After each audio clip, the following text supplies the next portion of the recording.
What did that record? Did you know from the point that you recorded that? Did you know that it would be what it ultimately became? Did you know that? Were you aware of it? Because Teddy actually called me over to his house Okay. and said, "Yo, Sweat, I got this record. You need to come over and you know what I'm saying." And so when I got to Ted's house, he kind of had already laid it out, and it was like, "Yo, I got this joint, boom, boom," and then he started playing it, and he said, "Singing like this," but before that, it was more like, see, what happened is like I had a deal because my deal came from Don't Stop Your Love. That's where my deal came. Don't stop your love. Yes, sir. Okay. I knew Ted. I said, and he was like back in the day, he was like that dude, like that little genius everybody went to when you Yeah, he wanted. was. They were looking for him. They would come up. All the record companies would come up to Harlem looking for him. Couldn't Yeah. find him though. So at that point, after I did Don't Stop Your Love, I said I had got the deal, and I went to Ted. I said, "Yo, I just got a deal, and I want you to work with me and put this album together, right?" So he said, "Cool." So the first joint that we came up with after Don't Stop Your Love was I Wanna. Mm.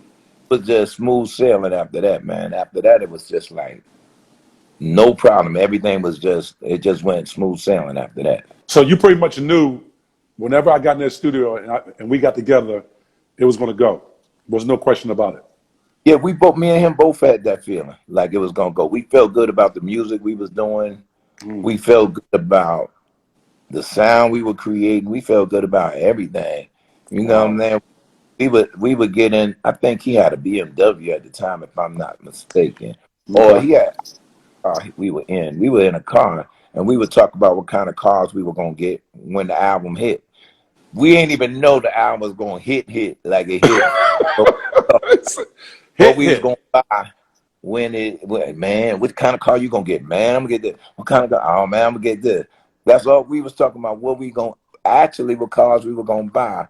We had just came out the studio and we was playing the album, man. We was like, oh my God, that joint hot. And we was talking about what kind of cars we was gonna get when the album hit. We spoke it into existence, dude, for real. Period. Period. We spoke it into existence. Cause like how do you do that? How do you like talk about what you're gonna get when the album hit and you don't even have a and then Wow. dealing with all the people that was already out at that time, Alexander O'Neal and all these other brothers or everybody else, everybody out there that's doing their thing. Like, can you imagine? I felt like that. I got to compete with this person, this person. So you really Yeah. kind Where of was your stand. niche? Yeah. Where was your niche? How did you find your lane? How did you find like, okay, this is going to, because you have a specific lane. You're not like anybody else. You have your own Right. lane that you carved out. How did that even come about? I don't know. I didn't, because I like everybody. I used to listen to Slave, Mm. Parliament. You know what I'm saying? New Birth. I just listened to Mm. all genres of music. Then I would listen to the OJs. Then Mm. for my jazz, I would listen to Norman Connors. So it was Mm. just listen to everybody. So I knew what everybody was doing because I just listened to everything. You know what I'm saying? You are my starship, come take me out tonight. You know, Mm-hmm. I was listening to all that stuff. Did you have to develop your sound, or was it already pretty much kind of just a natural thing? It was a natural thing for me. It was a Yeah. natural because like one of my favorite groups was Kool and the Gang. You Wow. know, so Wow. I think that was when who was the lead singer before he left? James Before Bell, James Bell. JT, James They Taylor, JT. did like yo. That's when I like Kool and the Gang. You know what I'm saying with JT, like the ladies. Night. Yeah, Rosanna. So you said cool again. right, right. That was my group at that time, man. I was listening to, you know what I'm saying. I wanted to be like JT at the time. Really? So that was pretty much who Yeah, you looked at. yeah.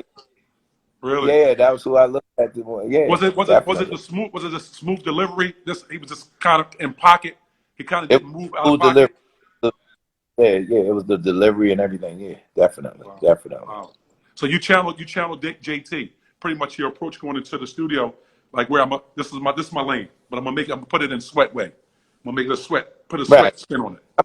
That's what I did with everybody. This is my lane. I'm gonna put it my way. One of my favorite songs at the time was "In the Rain," so I already knew if I ever got a record deal, I was gonna remake "In the Rain" by the Dramatics. I already knew I was gonna do that. You knew So, it. huh? There was no question. Yeah. So it was no question what I was gonna do when the music when I had my shot. There was no question. Mm, mm, mm. Make it last forever And ever. and ever, right? Right and ever. Man, let me see. Now you wrote that, correct? Me and Ted wrote it. Everything on my first album, me and Ted wrote. Except Don't Stop Your Love. You know what I'm saying? But everything else on the first album, me and Ted wrote. Your approach is it more so hearing the track first, or you coming up the hook, or you come with the lyrics? Like, what's your approach to writing? The approach we had on that album was Teddy would do the music, and then I would accept. I think I Wanted was the only song that I didn't do the melody and the hook to. You know what I'm saying? Or we didn't approach the same way. Every song we approach it differently. You know, Really? like every How song long? is How long did it take you to complete the album? really like maybe it seemed like only 4 weeks, 6 weeks. Really? Yeah, we didn't. We was in and out on that album. We was in and out, man. We didn't spend a lot of time.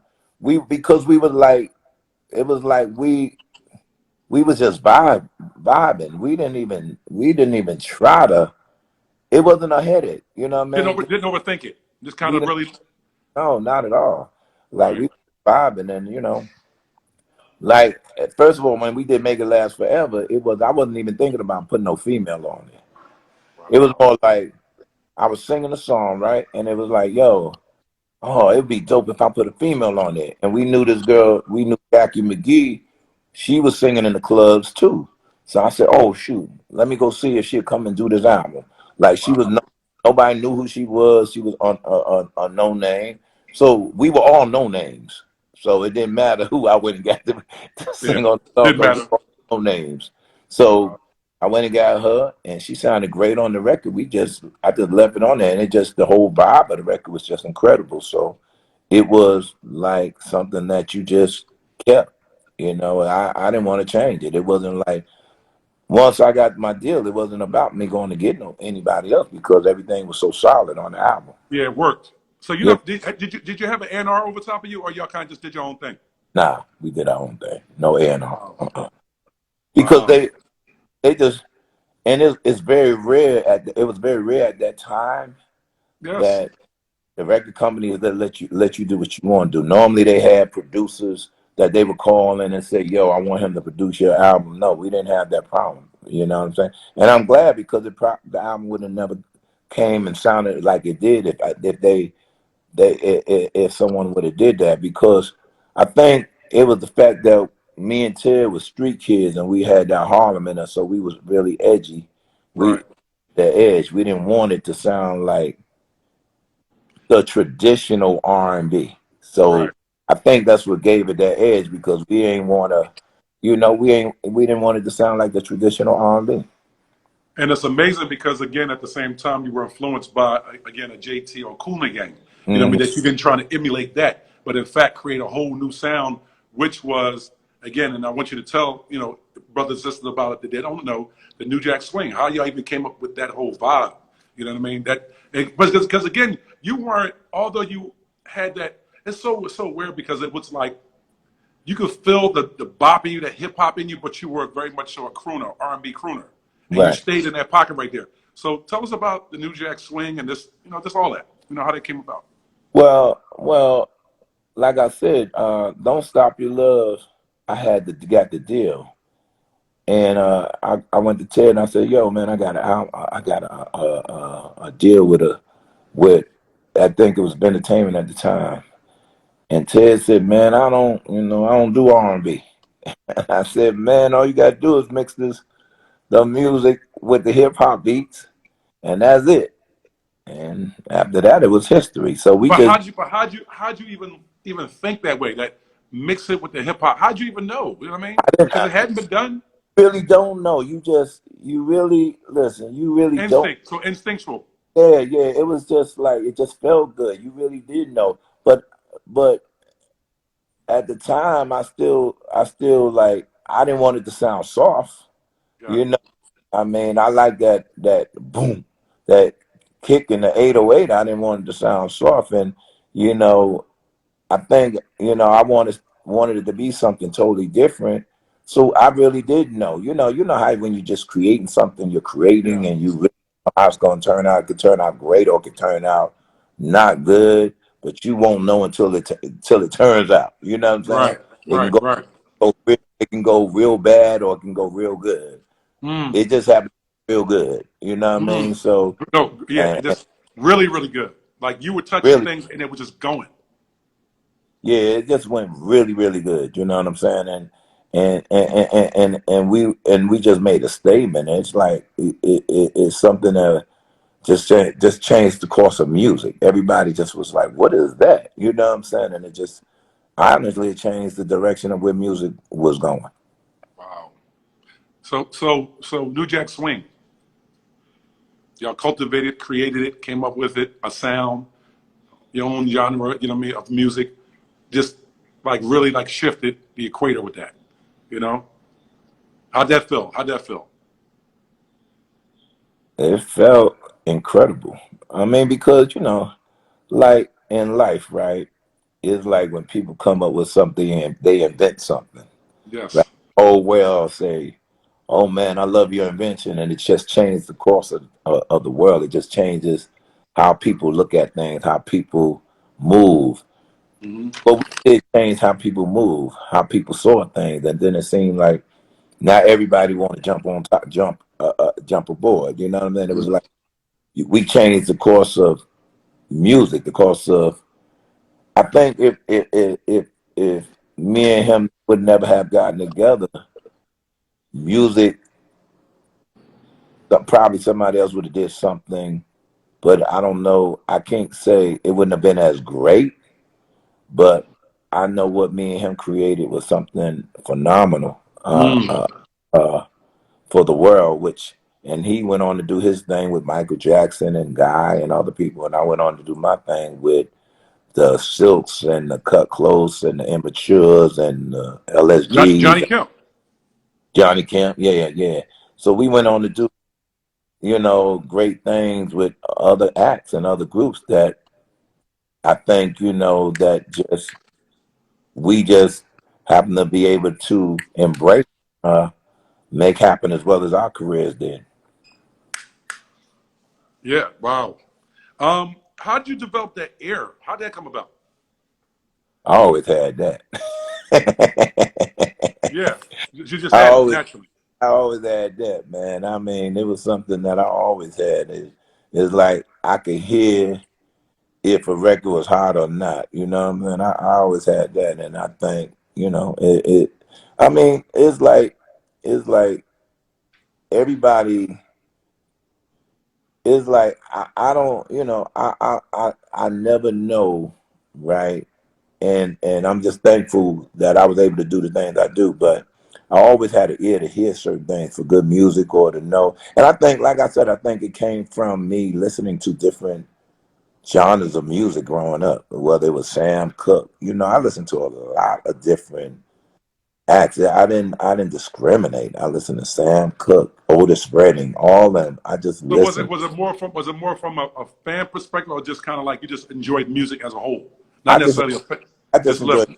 I just Mhm. enjoy music as a whole. Got it. Got it. You Yeah, froze, Keith. Okay. You back. yeah, You said what now? I'm good now. I just enjoy music as a whole. I didn't care whether it was James Brown, like I said, the Spinners, you know what I'm saying, the Four Tops. I just listened to everything. So Wow. I knew, I just knew what. And in them days, it was just about the music. It was good music, you know what I'm saying? And Teddy Pendergrass. You just listen, Hal Melvin and the Blue Notes. I listen to everything. So I knew what was good. Because it was always good music around me. Great lyrics as well. A De- great lyric. Definitely, definitely. It meant something. Great lyric. At that time it said Yeah. it meant something. You know what I'm saying? So Yeah. Kenny Gap always says the message in the music. He always right, says that. right. So at that You agree? time and it meant something. So definitely I was doing that type of thing. So when I would do my music, it had to say something. It had to mean something. So that's why people say I'm begging. Because I would always beg on records. I love to beg. I love to cry. I love to